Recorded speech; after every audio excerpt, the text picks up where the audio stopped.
Perhaps I will just start by giving an introduction of our series and our speaker today, Dr. Jacques, again, because I noticed we have plenty of new guests joining us today. So welcome you all. Ladies and gentlemen, welcome again, or welcome back to Methods in Sinology, lecture series organized by Ms. Madalena Poli, PhD candidate at the Department of East Asian Languages and Civilizations, University of Pennsylvania, and Ms. Mariana Zorkina, PhD candidate at the Asian Orient Institute, University of Zurich. My name is Zheng Oscar, and I'm a first-year PhD student majoring in East Asian Languages and Civilizations at the University of Pennsylvania. Today, I'm more than honored to be given the opportunity to chair this lecture by Dr. Guillaume Jacques on historical phonology. Dr. Guillaume Jacques is currently senior researcher at the Center for East Asian Linguistics, CRLAO, in Paris, France. He mainly researches the Jaronic languages, in particular the Japhug language, as well as the Kaling language, a member of the Kiranti languages, with interest in language documentation, typology, especially voice and indexation, panchronic linguistics, neo-grammarian historical linguistics, language phylogeny, and ethnolinguistics. His most recent research projects include his new book, A Grammar of Japhug, published by the Language Science Press in Berlin this year, and a compilation of a Kaling Nepali English verb dictionary, which is available in the online academic archive, HAL. Since we have quite an audience today, we restricted the possibilities to turn on cameras and microphones during the lecture for better security and to ensure minimum audio and video interference. At the end of today's lecture, there will be a Q&A session. You can take part in the session by using the hand-raising function in Zoom, and then we'll allow you to turn on your camera and microphone for you to ask your questions in person. Or you can type your questions in chat, and we will read out your questions for you. Please also note that this event is being recorded. If you do not wish to appear on the recorded video, please make sure your camera is turned off and send your questions to us through chat so that we can read them out for you. Now, without further ado, please welcome Dr. Guillaume Jacques. Hi, good evening, everybody. So I'm going to share with you my presentation, and we'll start right away. So today's presentation will focus on Old Chinese. Last time I presented Middle Chinese and its relevance to Chinese literature, Chinese history, and Chinese philosophy. I hope that I managed to convince you, especially when it comes to reading pre-Han classical texts on which we have some glosses, that knowledge of Middle Chinese is useful, and that we can use this knowledge to gain a better understanding, at least understand them as scholars in the Sui dynasty did. Yeah. Okay, so in today's lecture, I'm going to focus on three main topics. First, our sources for Old Chinese historical phonology, traditional sources in particular, and also some new promising sources. Then I will talk about some myths about Old Chinese, which go back to the 19th century, but are still quite powerful, both in mainland China and in the sinological circles. And third, related to those topics, I will talk about Chinese as a Sino-Tibetan language and what it means when we study ancient texts. Okay. Traditionally, the basic methodology for reconstructing Old Chinese goes back to the Qing dynasty. Yeah, that's well known. There are a lot of materials explaining the history from Gu Yanwu and Duan Yucai, etc. This is well known. This was then used by Carl and other Western scholars and Chinese scholars, of course, like Li Fangui in the 20th century to propose the first reconstruction of Old Chinese. So it's basically projecting Middle Chinese. The starting point is Middle Chinese. So what we've seen last week, last session. And projecting this system onto two independent sources of data. One is the rhyming, especially in the shitting. We'll discuss the shitting and give some examples. And another source of data are the phonetic series that we'll discuss a little bit. I won't focus too much on philological sources because this is the kind of data you can find in most handbooks of Old Chinese historical phonology.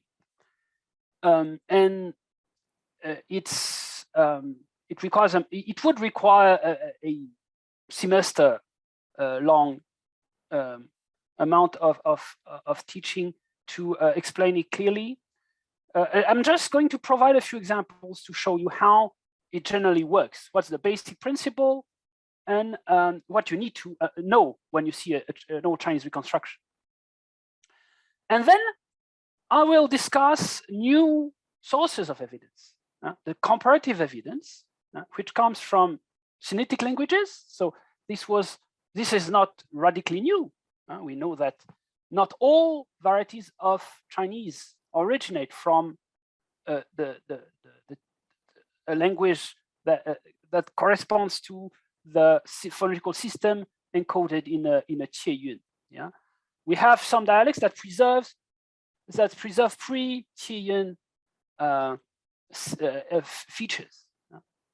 Min is the most famous, but Bai I think it's a Chinese dialect, a Chinese Sinitic language, and also preserve even older elements. Then the loan words, ancient loan words, and of course Sino-Tibetan comparison. Let's have a look at what it means to use,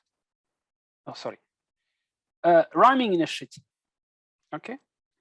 Well, for that, before I show you what I've done here, before we go on to this to this slide, I'm going to switch to another switch here to this website.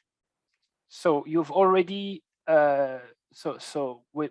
some of my colleagues have already presented this extraordinary website, which contains a lot of data on Old Chinese phonology. It contains in particular a complete database of rhyming. So the section on Chuzi is not yet completely ready. We just have scans of Wang Li's book. But for the Shijing, if you click, for instance, here, and you get this rhymes, annotated rhymes with Middle Chinese provided. Okay. Now, let's have a look at the poem I've chosen for reasons that will be obvious later. The poem Shengmin, which is also very famous and quite interesting for other purposes. And let's have a look at some of these rhymes. So we are focusing on this section. Yeah, we are focusing on this section. Now, so the reason I chose this is because we have this character hai, which Zhou Boqun in his lecture discussed a little bit the case of this character. Now, and so we'll see what historical phonology and what it has to tell us about this rhyme. Yeah. So we see here for the Middle Chinese indicated with this 6 characters. Sorry. So this is the traditional way of representing Middle Chinese.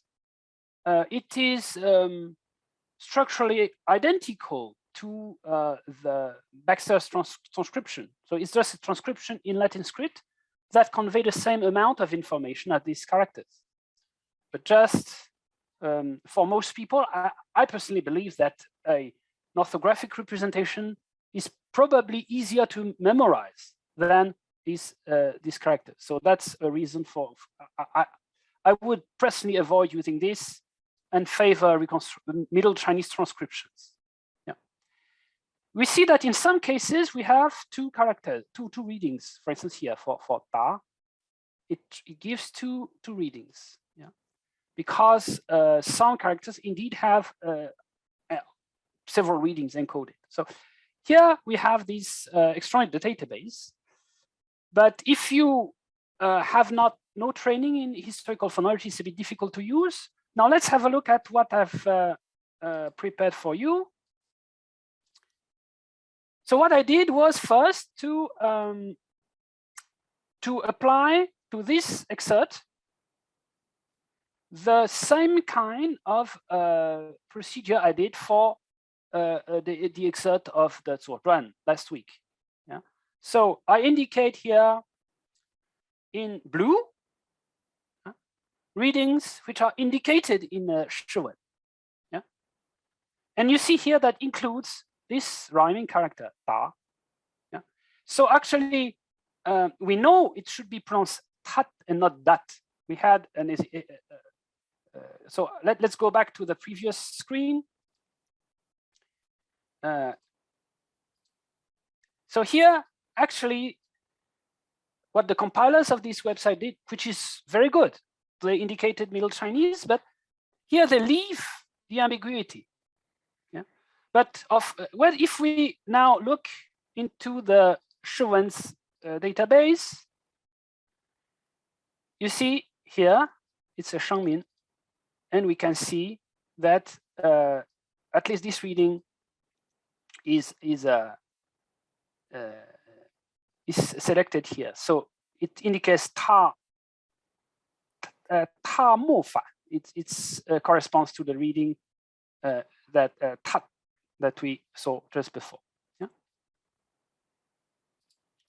So this means that although this database is very good, we still need an extra layer of work to make a really comprehensive Middle Chinese edition of the treaty. This is the starting point for us. Yeah? So you see here this character. This is not a rhyming character. And so what we see here is that you saw this hai and this da, tat and gai were encoded as rhymes just before. They had the same color. So in the case of these two, leng, neng, these two, zi, zi, they are still rhyme in Middle Chinese. Yeah. So I think it doesn't, it's not a problem. But here, these three, nguot, tat, gai, these three characters have different rhymes in Middle Chinese. Certainly do not rhyme in Sui or Tang Dynasty poems. But they do rhyme here, and we can find other rhymes of the same type in the rest of the Shiji. It's not very strange. Yeah? This means that this rhyme, which corresponds to Middle Chinese what, had probably, so the same consonant, that's obvious, but probably also the same vowel as this rhyme. And that here also we had, so we still have R here, but this te and this ye somehow correspond to each other. Yeah. So that's an interesting observation. Yeah. And Old Chinese reconstruction are devised to account for this kind of rhyming that doesn't work in Middle Chinese. Yeah. Or sometimes words that rhyme in Middle Chinese but don't rhyme in Middle Chinese. That's even more tricky to find. Yeah. Now, let's have a look at one reconstruction, Baxter Saga's reconstruction. I'll talk a bit about why there's such a controversy about this reconstruction, and what if you're not a linguist, or if you're not a phonologist, what you should, how you should think for yourself about these issues. Now, here are the reconstructions. So I put colors for you, so you can see. So here we see that some rhymes are there are little changes for these ones. No? For these, where schwa correspond to e, so it still remains very limited. But here we see interesting things. Yeah. So they all reconstructed at. Yeah. And this one is reconstructed with an extra S, which corresponds to the Qu-sheng. And we also have a T. Yeah. Now, if we only had this source, if we only had the rhymes, would that be enough to reconstruct the whole system? It would be difficult. Now, fortunately, we have another source of data, the phonetic series. So, as you all know, 形声字 combine two parts. One part is semantic, and the other part is phonetic, reflects the pronunciation. But it reflects the pronunciation at the time that the character was created. Now, if you look at this character and read them in Middle Chinese, yeah, they share the same hai element. Yeah? But you see that the pronunciation, even more in Mandarin, ge and hai have nothing in common. Yeah? But in Middle Chinese, kat and gai already are more similar. Yeah? And you remember in Zhou Boqun's presentation, there was this, I remember there was a comparison between a hai and ge, I think, yeah, in terms of an issue about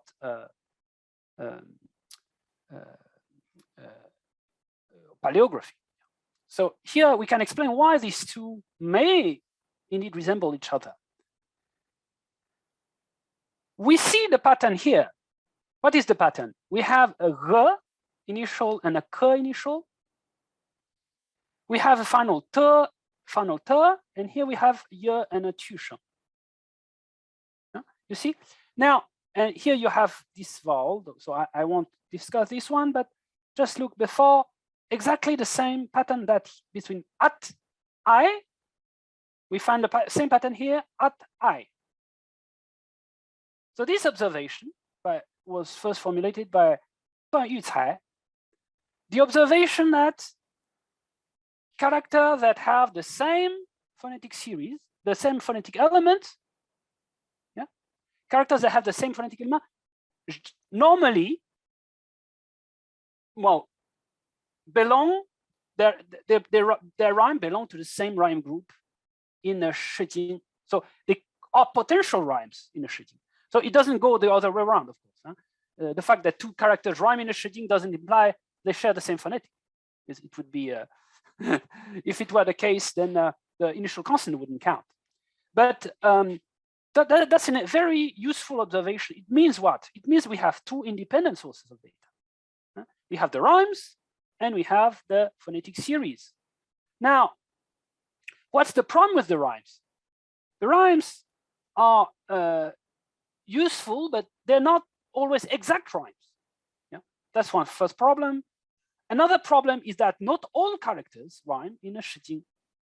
Yeah? Actually, only a minority of characters rhyme in a shijing. So if we wanted to reconstruct Old Chinese and only had rhymes, we would be in trouble because most characters, we won't have information for them. Yeah. Another problem is that rhymes don't deliver any information about initial consonants.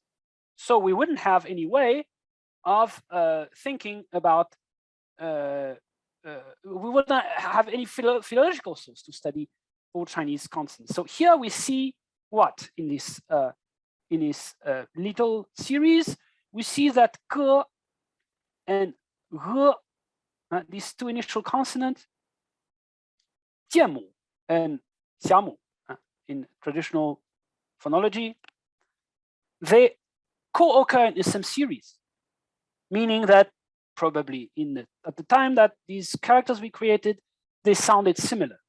Now, sound similar, of course, what does it mean?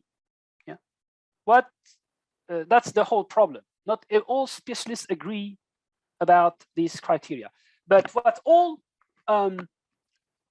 reconstruction system of Chinese do is to account for these two sources at least, plus Middle Chinese. So put Middle Chinese into the categories of rhymes and into the categories of phonetic series. So how do? You take all the rhymes in a shijing, you classify the words that rhyme with each other and the Middle Chinese values.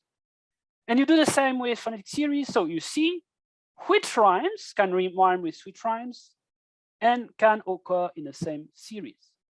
And then you have a way to propose that some rhymes from Middle Chinese have a common origin in Old Chinese, whatever was the trigger of the further differentiation in Middle Chinese. Yeah. So here are Baxter and Segar's reconstruction. You see that, for instance, for the G, they either propose a G or propose a K preceded by a nasal that voices the following consonant. Yeah. So you see, we see that in this system, all these 4 characters share the same basic element cut with this pharyngalization element feature. Now, in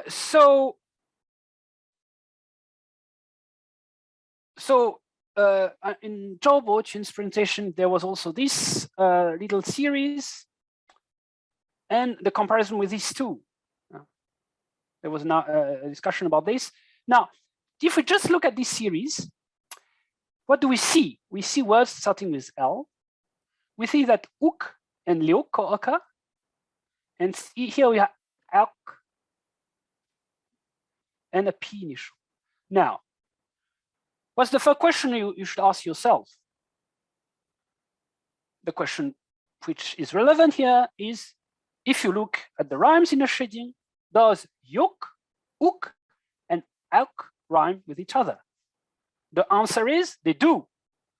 They do, and they don't rhyme with other rhymes. That's an interesting point. So liuk and luk rhyme with each other, but they don't normally rhyme with ok and with yuk, for instance. That's the interesting thing. But they do rhyme with auk. Yeah. And they can rhyme in certain cases with o also. Yeah, this rhyme here. How is it that we have P here and L here? That's also a puzzling problem. Yeah. Even in Middle Chinese, these characters don't look really similar. And we could even wonder whether there's any relationship between them. But so since Karlgren, the thinking has been that to explain these divergent initial consonants, we should reconstruct, in many cases, consonant clusters. That's a very controversial kind of idea, which is still not accepted by several scholars, especially in mainland China. So the school of Wang Li, for instance, is very opposed to this kind of reconstruction. Of course, Karlgren's proposals are not all correct. Some have been severely criticized by many scholars, and rightly so. But here the thinking is that we have here a PR initial. PR, the R merges with the vowel, and only P remains. And here you had R, which changes to L. And this explains a lot of this. So P or K with L in the same series. We have a lot of these in Old Chinese phonetic series. I'm sure you can think of many examples. Now, this is also the interesting point here is that there's also evidence from non-Chinese languages that you have a cluster in this word, yeah, especially in Credai family. So in some cases, there is direct evidence. We'll see more examples of that later. The question we can ask now is whether a comparison with these two guys is conceivable. So here the main problem, so actually, you see, here the problem is,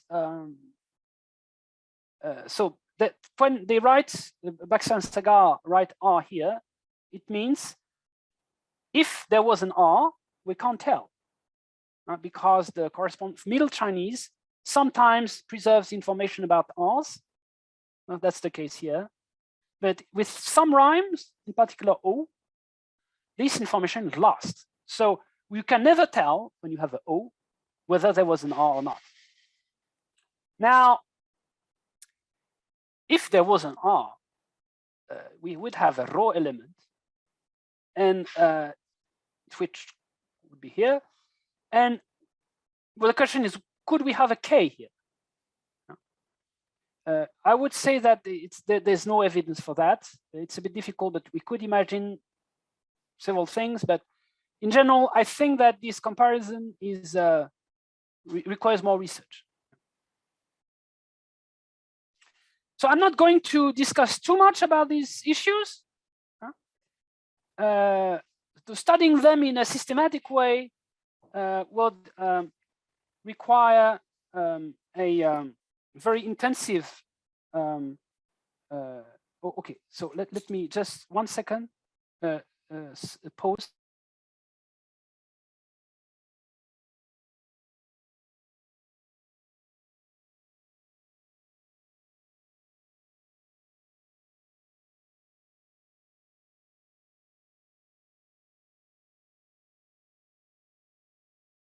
Sorry for that.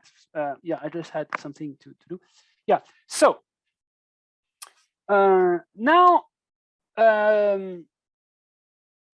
when you see reconstructions, so one issue is, what do reconstruction means? What do reconstruction mean? Reconstructions are old Chinese reconstruction are a orthographic way to combine all this, the data from Middle Chinese, from philological sources, and from rhyming. This means that what understanding a reconstruction implies being able to explain where each element in a reconstruction come from. Yeah? So if we have here this reconstruction, let's say this one is easier, grat. Understanding this reconstruction means knowing how, if you see this character, derive this protoform by a set of rules.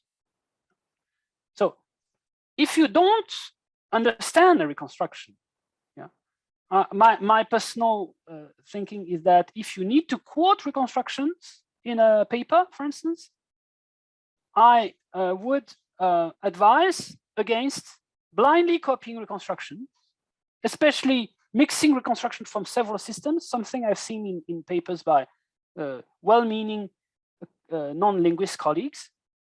But make sure you get help from a phonologist to explain to you the details, yeah, and whether it's useful for your own work. Yeah. But it's important to understand what you are copying rather than just copy paste from the website. Yeah. It's become very easy now to copy paste reconstructions, but I would prefer you to cite Middle Chinese. I think this is quite easy to do because there's only one Middle Chinese system in general, and there are variant orthographies, but they are all equivalent. But for Old Chinese, systems are not equivalent between one another, and systems represent a condensation of many sound laws and many hypotheses, which I think is it's very important to understand before you use them. It's a bit like statistics. It's very tempting to use, but it's preferable to ask for help. Now, Old Chinese has the bad reputation of being an arcane field. Yeah, I don't know whether it is or not, but I don't. I would hope that it becomes a normal field that more people study and is not restricted to a small clique of specialized scholars. Yeah. The importance of Old Chinese, I think, in addition to better understanding the Shijing texts, and is also debunking a series of myths about Chinese, which we have due to the fact that we read ancient text through Mandarin. This is a big difference with ancient Greek, for instance. In ancient Greek, even those who read it with, for instance, French pronunciation, there are plenty of them, they understand that it's a distinct language, that it has distinct grammar, and not an extension of some modern language, even Greek, even modern Greek.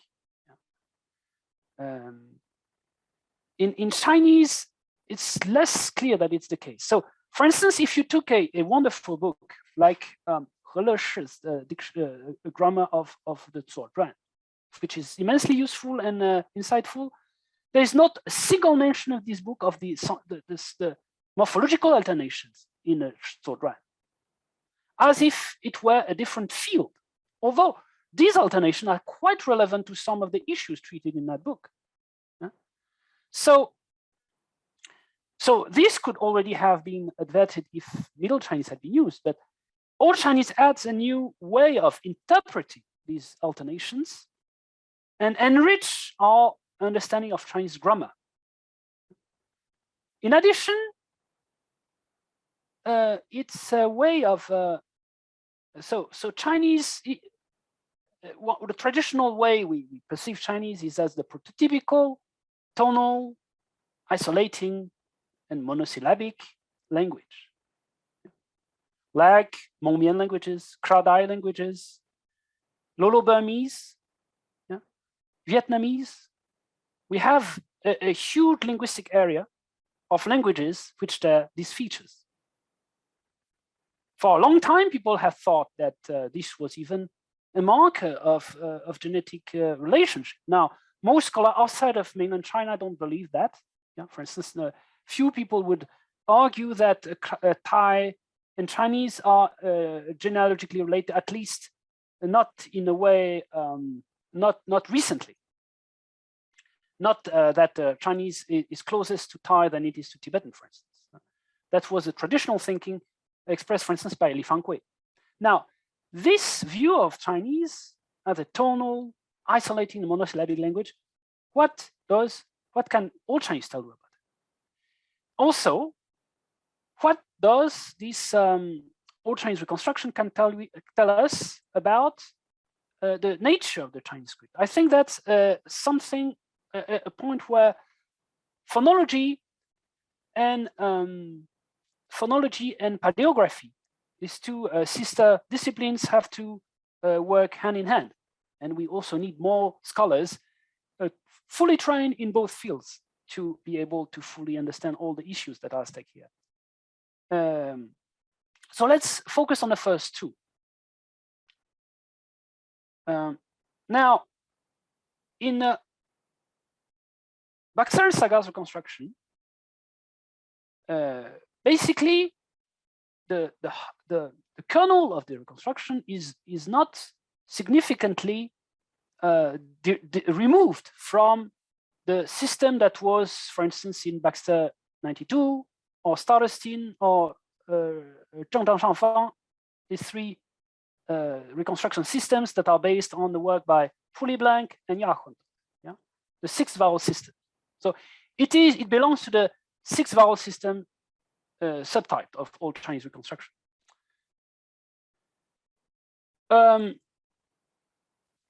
In many ways, this system differs from the previous systems by adding more things, by adding more distinctions that are not visible in Middle Chinese. And that's the reason why they were severely criticized by many scholars, including Hausmeyer, He Da'an, and Schüssler, and also the students of Sun Yuwen.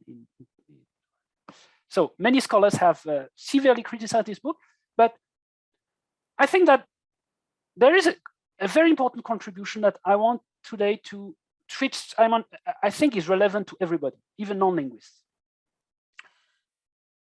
What Baxter and Saga have done for Old Chinese is trying to systematically integrate into the reconstruction of Old Chinese data from borrowings, Old Chinese borrowings into neighboring languages. In particular, Kra-Dai, Sino-Vietnamese, Mon-Mien, and also study, of course, the Min and other Sinitic languages.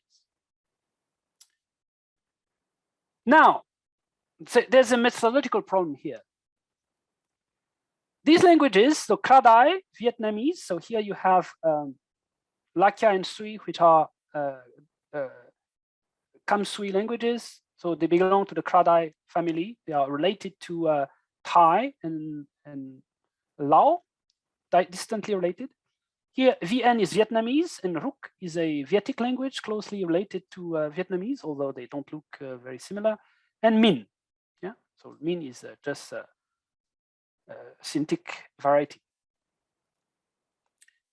And what they propose is that the earliest layers of borrowing from Old Chinese into these languages contain elements that have left no trace elsewhere.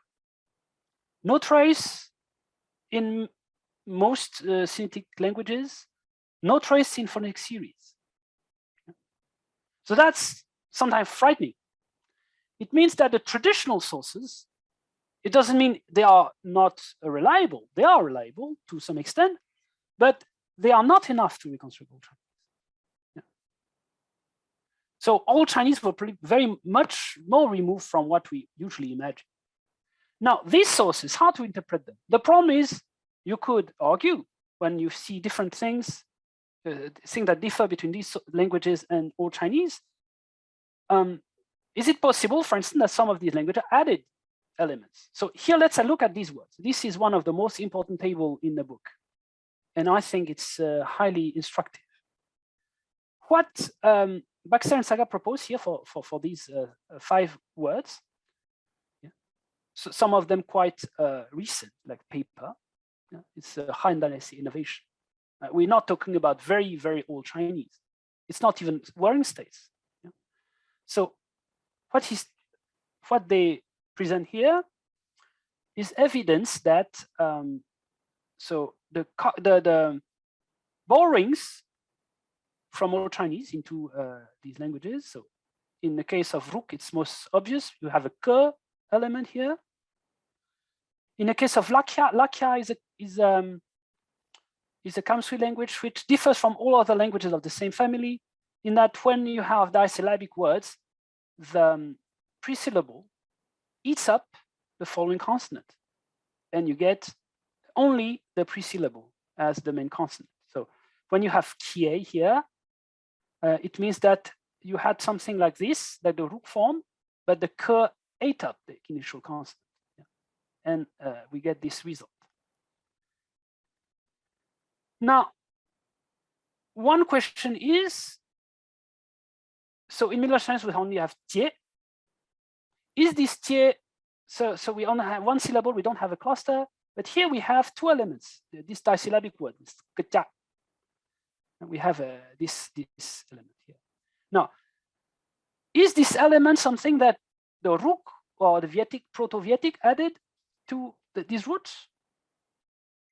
Now, the problem here is that one commonality between Vietic, Kam Sui, Kra-Dai in general, and also Mon-Mien is that these are isolating languages that lack the rational and inflectional morphology. Very little evidence for morphology in these languages. There is no such thing as a prefix ke in Ruk or Vietic. So there is no reason why, if this word had been loaned into these languages in a Han Dynasty, they would have added a syllable to them. It's not like these other languages like the Garong languages we're going to talk about a bit later, which have a very productive morphology. So of course, even in Japuk, for instance, we'll see, even a modern Chinese loanword can undergo some morphological changes, and you can add prefixes on it. But for this language, for Ruk, for Vietnamese, Lakha, there is no evidence of morphology. So the logical conclusion is that the donor language, so the Chinese dialect from which these words were borrowed, had an element here. So it's also visible in Vietnamese, though less. In Vietnamese here, we have a G. Now this letter, unlike what you may think, it represents originally a R or a Y. So now it's from Z or Y, depending on the dialect. Here is Ram. Yeah, for instance, it's a lenified consonant. Yeah. And we know from the studies on Vietnamese phonology that when you have this G, it means that there is a last consonant that is not present in Vietnamese, but is present in other languages like Ruk. In Lakha, we see also evidence for this pre-syllable. And what's even more interesting is the same point of articulation as in Vietnamese, as in Vietic. So it can hardly be a chance resemblance. Now, these examples, I think, show what? They indicate that even in the Han Dynasty, so the paper was invented, we know the date when it was invented.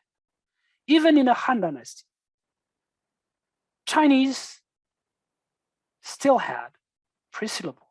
It means that characters possibly had not just consonant clusters, but possibly indicated a syllable with a minor syllable, a schwa-like syllable before it, or a cluster like te.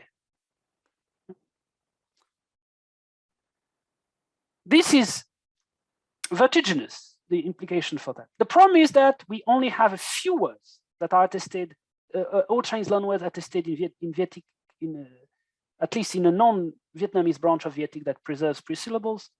These kind of examples are rare. We can reconstruct them for a few cases like that, but for the bulk of the vocabulary of Old Chinese, we lack a lot of data. Another interesting thing is, for instance, in the case of Min, is that when here it's a voice consonant, in Min you have an aspirated voice. So there's a lot of debate about the status of this aspirated voice consonant. But in Min, you also have an alternation between aspirated voice, meaning bandit, the noun, and the plain voice, meaning harm, the verb. Yeah. So here, it would imply that this may be a trace of an alternation, a morphological alternation in Old Chinese, and mean that this ke actually had a morphological function in Old Chinese. And this is not reflected even in a shiwen, a very crucial morphological feature, difference between noun and verb, which is not reflected either in the characters or in a shiwen. And only we can only guess its existence from combining Min and the very early borrowings in these languages. But these data need to be explained. So when people criticize Baxa and Sagar for introducing data of this type, my answer to them would be, what do you make of this? Yeah? You need to explain this data. These pre-syllables cry for an interpretation. One of the most important sources for this kind of elements is Vietnamese. So in a few cases, we have cognates, like in languages like Ruk, that are more conservative than Vietnamese and have preserved the pre-syllables. In other cases, we only have Vietnamese, whose vocabulary is much more better attested. And we see how we have these cases like this. So words that are quite obviously from Chinese, but have V instead of P. D here, D marks originally in the 16th century, it marked a the, but now it's pronounced either the or ye, depending on the dialect. But anyway, it corresponds to a T in Chinese. So this the should not be read as a stop. It's a fricative. Thou, Middle Vietnamese, thou, now thou to tao. Yeah? And the same with this G, it doesn't mean G, it means G. So it's also a fricative. Now we have cases with voice fricatives in Vietnamese corresponding to stops in Middle Chinese. These are early loanwords, pre-Sino-Vietnamese loanwords. And there's quite a quantity of them. What they indicate, we know by the sound laws of Vietic, which I think all phonology specialists of Old Chinese should learn. We know that there were presyllables in words that now have these lenified initials. But so that's the reason why Baxter and Sagar write a C dot here. Yeah? They write a C dot because of these this Vietnamese evidence. The Vietnamese evidence has not yet been fully studied. There's a lot of data to be new evidence for presyllables to be found in Vietnamese and Vietic in general. Unfortunately, Vietic languages are threatened of extinction and have not been very well described. So we probably there are precious data on Old Chinese phonology and morphology that are disappearing, like a book being burnt at the present moment. Yeah, and few people even care about them, and it's difficult to do fieldwork now because of the outbreak. But in any case, I think that this is a very promising field for future studies and contributes to answering the second issue. Yeah? Was Chinese a monosyllabic language? Was it isolating? We saw in the previous presentation that the Shuwen readings suggest that Old Chinese was not so isolating. Yeah? There were more alternations in Middle Chinese than in any modern variety of Chinese. But what these data from Rook, Lakia, and Vietnamese show is that there were even more alternations that have been completely submerged. Now, so Vietnamese gives us information about presyllables. The presence of a presyllable doesn't tell us which presyllable. Yeah? And now we have also another important source of data presented by Baxter and Sagar, the Hmong ink data. So here are examples of Proto-Hmong from Martha Ratliff. In Hmong Hmongic and Mianic languages have a lot of prenasalized initials, as you can see here. They are preserved, the nasalization is preserved in Hmongic, Miao Yu, and Mianic, so Yao Yu. They have become voiced consonants. So Pei becomes Bei, for instance.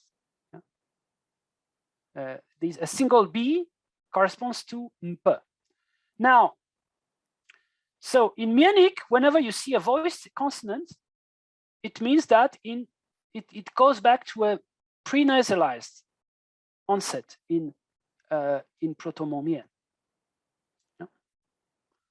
Unless it's a recent loanword from a Chinese variety that still has voicing. But there are very few of these examples. But now, if we look, that these are native Hmong words. But if we look at Chinese borrowings, what we see in Mien, for instance, but it's the same in Hmongic, we see a lot of examples like that. So that's from a paper of mine where I revised some of Baxter and Sagar's reconstruction. And there are actually hundreds of examples with voiced initials where in Middle Chinese you have P or aspirated P, and the same for the other place of articulation. And we see among these words, words that are not probably do not reflect Old Chinese, but look more like words that were not that common in Old Chinese texts. So what this indicates is that the donor Chinese language from which these words have been borrowed still had recent, even maybe in post-Han, still had some prenasalization that was lost completely in Middle Chinese. Yeah. So that's another source of data.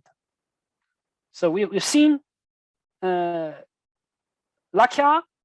Vietnamese, Min, Hmong Mien. These are languages that contain hundreds of Chinese loanwords. Not all of them have been systematically studied. And they potentially include important data to reconstruct Old Chinese that is not otherwise accessible. And it's not a matter of reconstructing an very early state of Chinese. We've seen that we have the word for paper. So even Han Dynasty, in Han Dynasty, Chinese had features that are unthinkable if you only use the traditional philological sources. So that has implications for linguists, but also it's a bit overwhelming, I think, for non-linguists, of course. If you're not a linguist, nobody can expect that you will learn about Hmong Mien, Kra-Dai, Vietnamese. I don't expect any of you to do this work, but I want you to feel the importance of language diversity, the precious character of these endangered languages for our better understanding of Chinese and Old Chinese texts and Chinese history. We can't study Chinese as an isolated language, cut from its neighbors. And I think that we deserve some reverence to these interesting languages that preserve interesting data. Another thing now, and that will be the end of the third part of my talk, is Sino-Tibetan.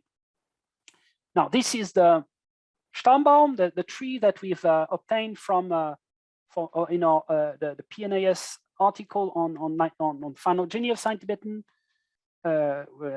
So Laurent Saga was the first author. There was of course another article in Nature by the team, Zhang Menghan's team.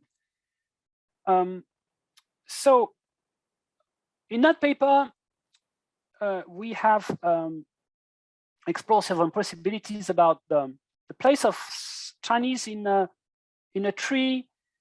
There is some evidence that Chinese is the first branch to split off the rest of the family, but it's not 100% conclusive yet. So that's also something I want to focus on. It's the best guess, let's say, that Chinese is the first branch, but it's not. The other possibilities can still be considered at the present moment. Maybe not in 20 years, but for now, yes. What this implies is that you see that this group contains a lot of branches. We're not, Sino-Tibetan is a huge family with an immense typological diversity. When we study ancient Indo-European languages or ancient Semitic languages, nobody can be the foremost specialist of ancient Greek or Latin without learning some Indo-European, if you're doing linguistics at least. Yeah. So you're expected to know some Sanskrit, Gothic, etc. Yeah. It helps you to interpret correctly some aspects of the grammar. Now, in the case of Chinese, very few people care about non-Chinese languages. If they know another language, it will be Japanese, which is not related to Chinese. But there's no tradition of learning Chinese and Tibetan, for instance, unless you're doing Buddhist studies, but it's another field. There is no tradition to study Kiranti and Garungic, etc. This is, of course, because of the accessibility of these languages. But these languages have recently become more accessible. We have dictionaries, we have grammars, and this is the job, my main job, and the job of many of my colleagues. The degree of knowledge we have on non-Semitic languages and unwritten languages of the family has exponentially exploded in the last 10 years. Now, this has implications for how we read Chinese. Let's have a look at the language I know best, Jiapfuk, which is spoken, so it's a Garongik language, it belongs to this branch here. Yeah, Jiapfuk. It's a branch that is closely related to Lolo-Burmese. So when you read these trees, you need to look at this. These are posterior probabilities. When you don't see any number, it means that there is 100% chance that this clade is real. When you see this, it means that it's poorly supported. Yeah. So here you see this clade combining all of the languages other than Chinese and Jingpo, for instance, is supported only by relatively poorly supported. Now, this Jiapfuk language spoken in Markham, Marakang, this district, this county, sorry. This is probably a hotspot of language diversity in China. Yeah, in this county you have 6 native languages, so including Jiapfuk and Situ, plus Chinese, plus Indo-Tibet. Yeah, so you have 8 languages. You see, so that's nobody talks about these apart from linguists, but I think it's already an interesting information. It's not very far from, it's only 400 kilometers from Chengdu. Yeah? Yeah. Now, these languages are the languages with the richest morphology in all of China. That's also something interesting. Let's have a look at this example. These are polysynthetic languages. Let's look at this verb form. Yeah, so what does this mean? Let's have a look at these glasses. So actually it has a lot of possible meanings. It can, one of the possible meaning, for instance, would be, may he prevent you to come and give it, you to come and give it to them or him, for instance. Yeah, but there are other interpretations for various reasons. I'm just showing this because this is what languages of the Sino-Tibetan family other than Chinese look like. And they are related to Chinese. So here the B is probably related to this word, B, which still exists in Cantonese, Bei, yeah, and is very common, of course, in Jiagu and very ancient Chinese. Now you see, we have languages that are genetically related with Chinese, which have a common ancestor and have a very rich and quite complex morphology. And not just affixes, but also stem alternations, inflections, etc. Person indexation, so conjugations. Yeah. Now, this obviously has implications for how we interpret the alternations we see in Middle Chinese. If you look at these things, for instance. So I briefly mentioned the alternations. So the 2 main type of alternations we see in Middle Chinese. One is the Qu-sheng alternation. So you have words with the shang-sheng, ru-sheng, or ping-sheng, or and they change to the Qu-sheng. So these are from Downer's article, very famous, and Audricourt, based on data from Vietnamese, proposed that the main origin of the Qu-sheng was a final S consonant. If we see it this way, if you remember what we saw just before, so for instance, this here, we had this I and at rhyming together and also written with the same phonetic element. Yeah? The idea is that the S eats up the T becomes Y, and the S changes to a final, to a 去声, to a tone. Yeah? So the evidence for this is a bit complicated. I'm not going to, because I would really need a few hours to talk about Vietnamese historical phonology and Vietic languages, and it's a bit technical. But what this implies is that when you see a 去声, alternation between a tone and a 去声, it's actually, that was pointed out very early, just a few years after Audrey's article by Forrest, that it's actually a suffix. And there are suffixes, S suffixes, in non-Chinese languages that have, for example, nominalization. So, 处 and 处. 处 is a noun, 处 is a verb. Yeah. So this is an example of nominalization. There are many examples like that. Now, if we accept Audrey's idea that the 去声 comes from S, we can compare it with Tibetan nominalization. Yeah. And so there are a few other languages that have a final S expressed in nominalization. Causative, so drink, yin, im, to give to drink. Here again, we have causative S suffix in many languages, including Limbu. Very clear example of that. I could also provide examples for the rest. I'm not going to spend too much time. I want to have more discussion, so I'll try to keep brief. But what I want to say is that the alternation we saw last week,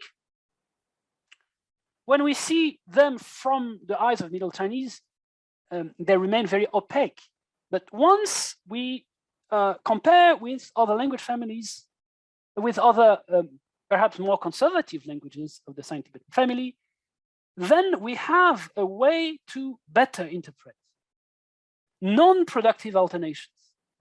So it's easier, actually, to study morphology in a language where this morphology is productive. Yeah, that's how Indo-Europeanists do it, and Semiticists do it. So in Indo-European, Sanskrit and Greek have the richest morphology and the most productive one. The difference is that they happen to be also the two most prestigious languages of the family. So all scholars started with them. It was logical. The same is not true of Sino-Tibetan, where the languages with the most complex morphology are non-literary languages. So one major aspect of Old Chinese morphology is this tonal alternation. The other one is the voicing alternation. So here are a few examples. So last week we saw huai, which has two readings, guai and hui. This reading being transitive, and we saw the ghosts who broke the door, yeah, in a last week's presentation. So that and the shiwen indicated the ke initial. So that's an interesting reading. We don't find this anywhere in Chinese dialects. So the shiwen preserves more of them. Now, is that something we find elsewhere in some Tibetan? Yes. So these are examples from Japuk, yeah, and these are examples from Kali, a Kiranti language. Now, one question we could ask is, so we've got these pairs, but are they related across languages? Now, let's see by ourselves. If you compare Kaling and Japuk, at least this verb, to bend, g, is related to this kuk and guk by sound laws that are otherwise attested. And with Chinese, there are a few examples. So for instance, ji and xi. We know 系安全带. We have this gay. There is evidence that there's a final k here, actually. So it corresponds to this verb in Kali, kick. It's not really pronounced kick, actually. It's pronounced kune. But this is an abstract form that is easier to analyze the whole conjugation, because yeah, the conjugation of the calling verb is quite daunting. Yeah. So, but this is an abstract form which represents the basic protoform of the root of this verb. So, and we have the same alternation. Yeah. Now,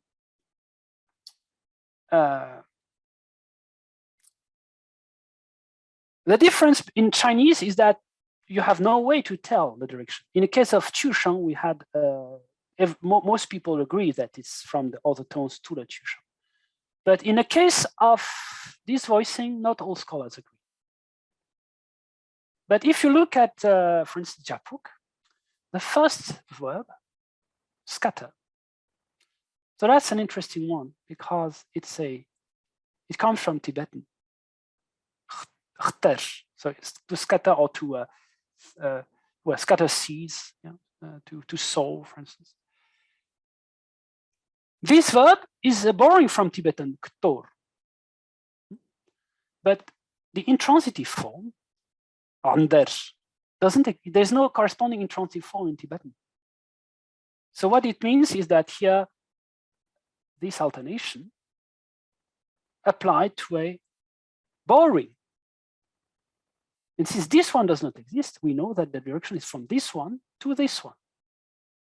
Now, if by transitivity, if we accept the idea that this is related to calling and that calling is, and that all of these alternations which we find in most languages of the family are related to this alternation in Chinese, this also means that here, Japuk evidence tells us the directionality of the alternation in Chinese, where it's not obvious from Chinese internal data. This means that if we want to understand the morphology of Old Chinese and use it to better understand Old Chinese texts, there should be some part in our curriculum of Old Chinese studies for for the loanwords, for the study of the loanwords from Old Chinese into Momian, Kradai, etc., and Vietic, and for the study of morphologically rich Sino-Tibetan languages. I think that better understanding the linguistic diversity of the Sino-Tibetan family and its neighbors is going to help to give a richer approach to the study of Old Chinese and contribute to debunk the older myths that have been present for too long about Old Chinese. Yeah. So that's what I wanted to talk to you about. And I hope that you will ask me more questions.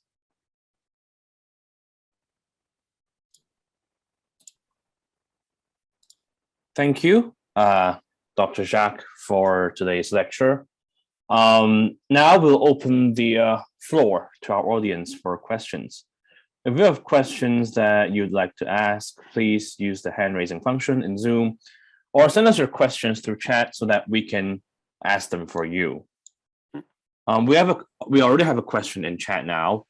Dr. Jacques, you said linguists of Chinese should learn the Vietic sound laws. Are there any recommended sources for where to learn these things? Yeah. So the basic work has been done by Michel Ferlus. I've just written his name. And there is also a very interesting recent work by Mark Alves. Yeah.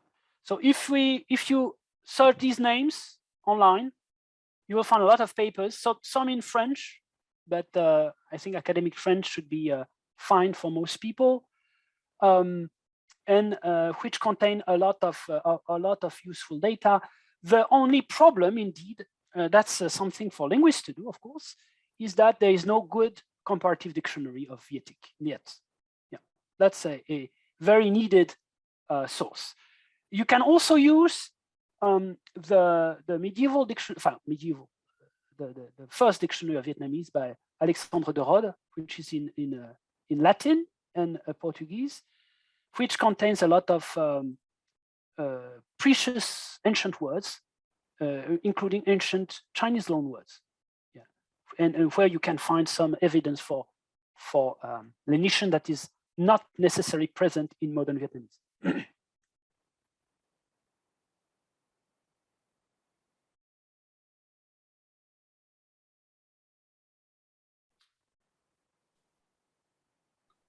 Any more questions? Nobody? Ah. Sorry, may I ask a question? Yeah, of course. Yeah. So actually, I have a lot of questions, which possibly will take too much time. But it was only yesterday what I downloaded your paper, what you pointed in your presentation today about this genealogy of languages, and I didn't really read it thoroughly yet. But I noticed what I think one of this hypothesis, what you suggest is what Sino-Tibetic languages developed from one region in possibly in northern India. Do I get it right? So in this case, how plausible or unplausible it would be what Sino-Tibetic languages could have some common words with Indo-European languages at the earliest stage. Okay. So I'm not a linguist. I have no idea about. You mentioned northern India. I don't think we mentioned northern India as a possible place for okay, so possibly no. I misunderstood. What we said in that article, which was also possibly it was not clear.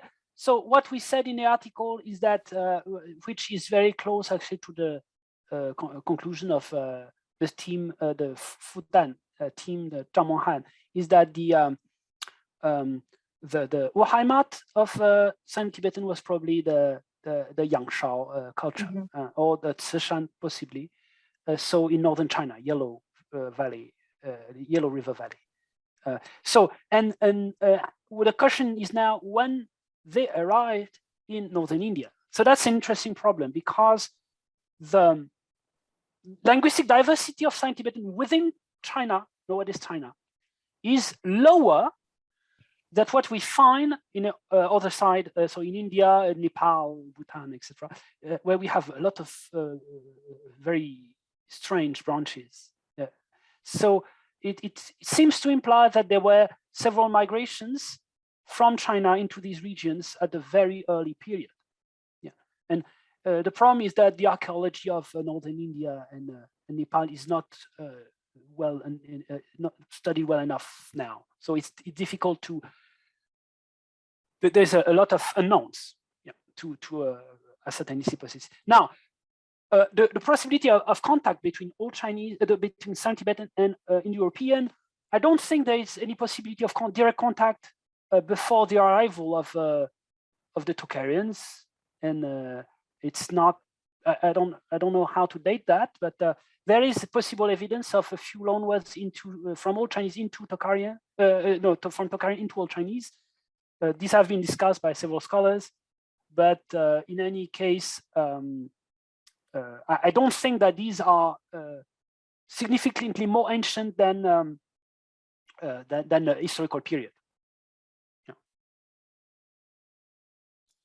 We have another question from chat, and then we can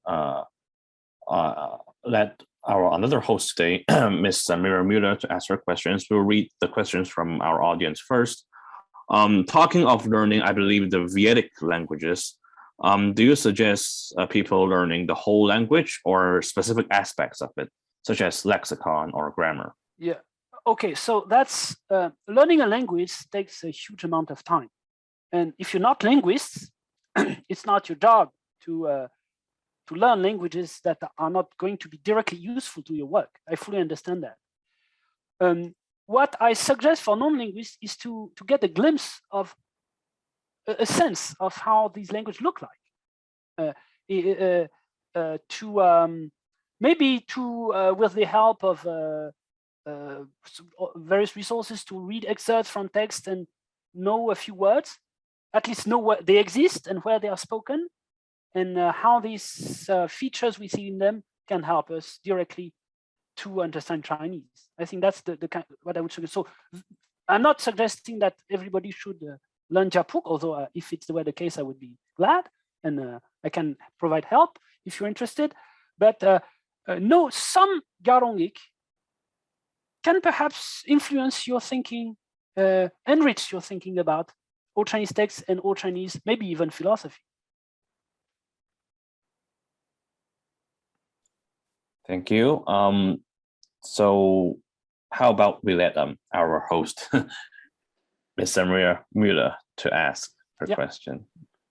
Yeah, thank you. I was wondering, you talked a lot about loanwords from Old Chinese or even Han Dynastic Chinese into Vietic languages and the Momian. But what about, like loan words like the Tocharian ones, or even the ones which came later? How do you kind of see them in your data, in your linguistic data? Are there kind of inconsistencies in the Zheng series? Or I was wondering how so you deal with that. You mean loanwords from Tocharian?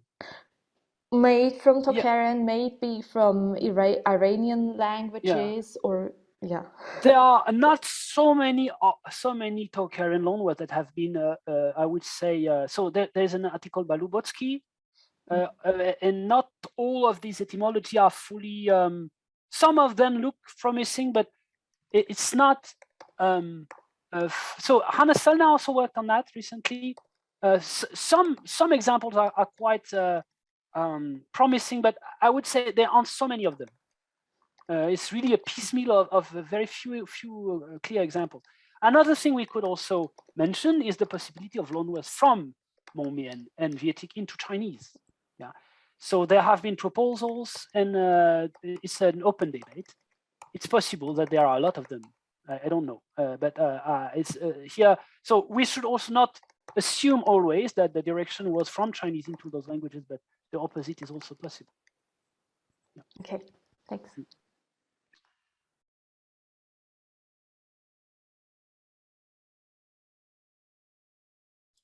Okay, we have another question in our chat.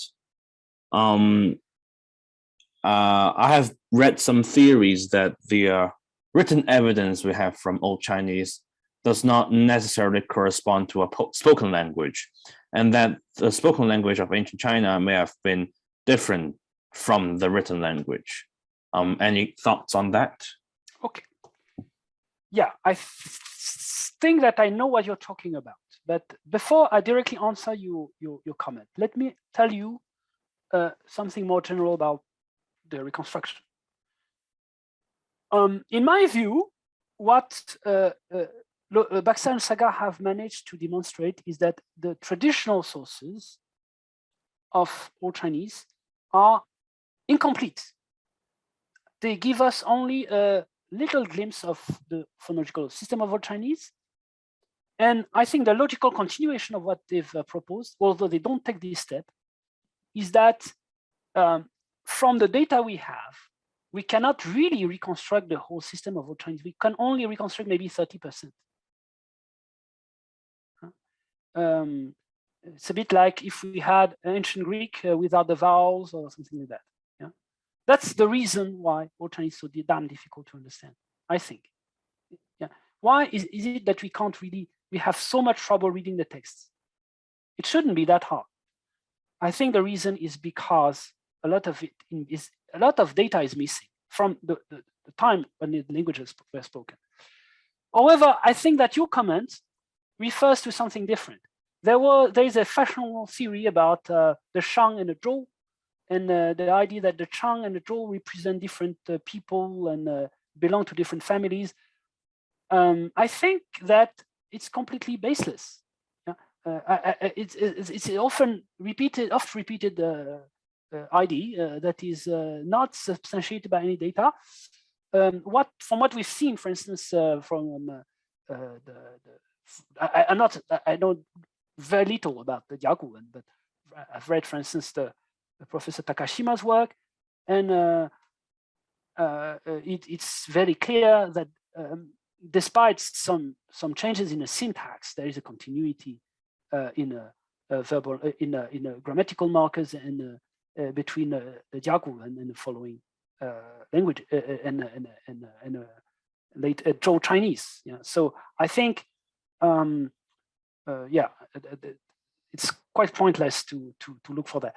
Now, whether Chinese, some specific features of Chinese are through contact, it's also a possibility.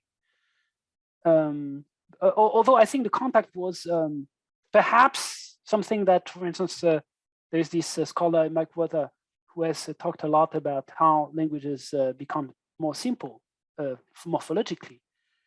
I think that one reason probably why Chinese lost its morphology in the Han Dynasty, very late, is because it was learned massively by non-native speakers. And this has completely changed the Chinese language. And this creolized version of Chinese has become our Chinese.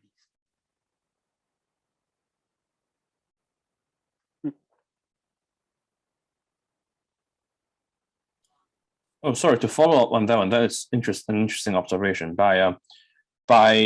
You said that in Han Dynasty, there were a lot of non-native speakers learning our language, right? So are you referring to those from the Xiyu, from the...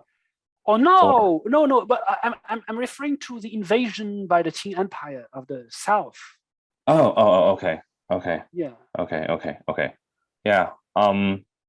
Because we had this, we had with Professor Golden in class about this interesting observation of what would the Xiongnu languages be like back in Han China, and it definitely is a very complex problem, and it might be comprised of multiple languages spoken by multiple clans, and we were just interested in how come Sima Qian in his Shiji could transcribe the Xiongnu languages into Chinese.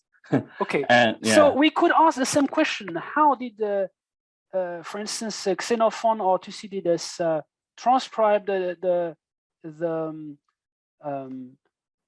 speeches by Persians?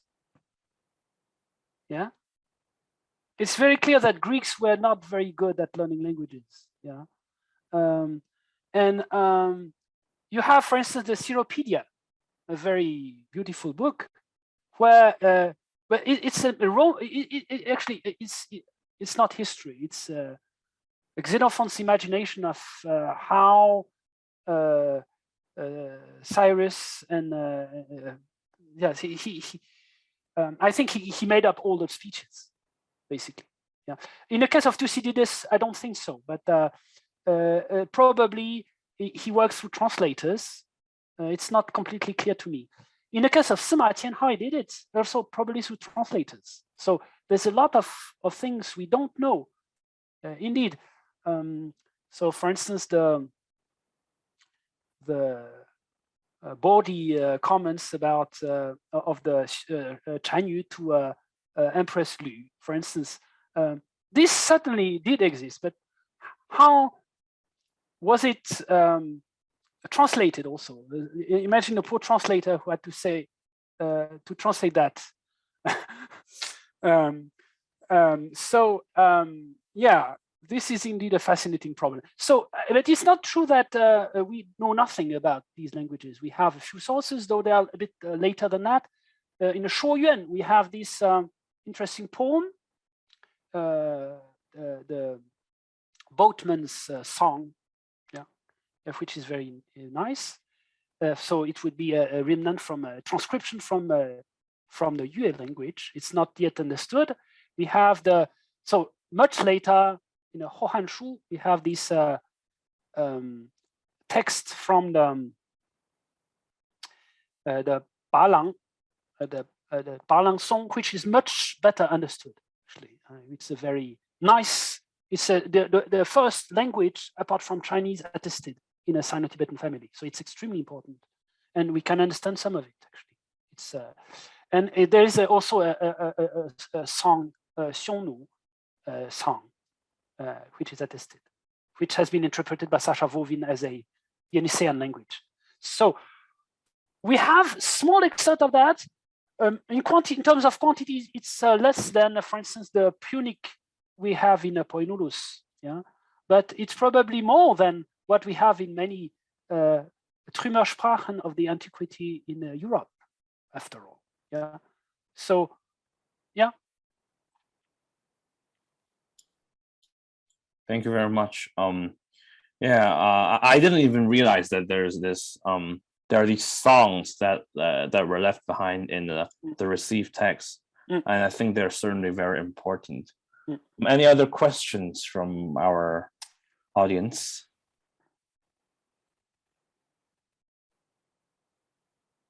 Oh, we have another question. Please go.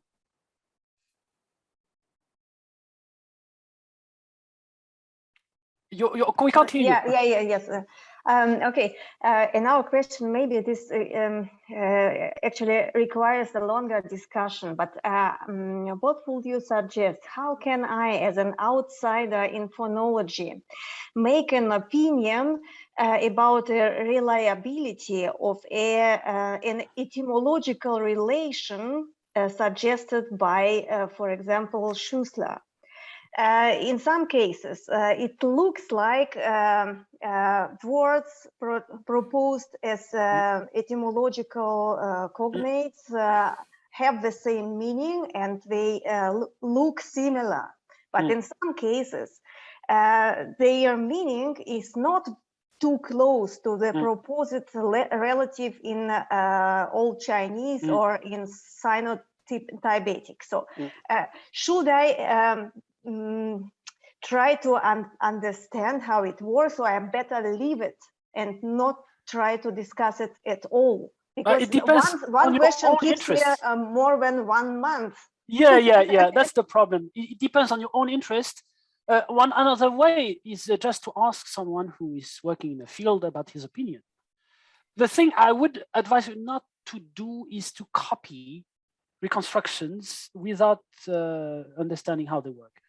Yeah, especially mixed data. So say this guy said that and this guy said that. This will not be very helpful. Yeah. But I think, we can have open discussions on specific etymologies, and it can be fun. Yeah. Thank you.